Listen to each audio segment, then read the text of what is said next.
বিশ্ব ক্রিকেটের সব রকম আপডেট পাওয়ার জন্য আমাদের চ্যানেলটিকে আজই সাবস্ক্রাইব করে রাখুন।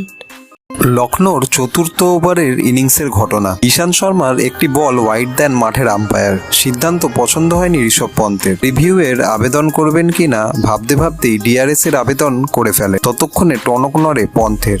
তিনি আম্পায়ারকে বোঝানোর চেষ্টা করেন ডিআরএস এর জন্য আবেদন করেননি, রিভিউ নেবেন কিনা সেটাই ভাবছিলেন। কিন্তু আম্পায়ার যুক্তি কিছুতেই মানছিলেন না। তবু পন্থ আম্পায়ারের সাথে তর্ক করতে থাকেন সিদ্ধান্ত ফেরানোর জন্য। টিভি রিপ্লেতে দেখা গেছে ভাবতে ভাবতে পন্থকে ডিআরএস এর আবেদনের ইঙ্গিত করতে। শেষ পর্যন্ত তৃতীয় আম্পায়ারও জানিয়ে দেন ঈশান্ত শর্মার বলটি ওয়াইড হয়েছিল, ফলে দিল্লির একটি ডিআরএস নষ্ট হয়ে যায়।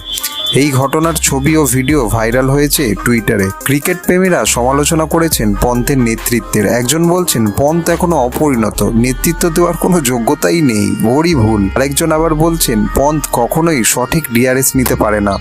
ভিডিওটি ভালো লেগে থাকলে বাংলার ক্রিকেট চ্যানেলটিকে অবশ্যই সাবস্ক্রাইব করে দিন।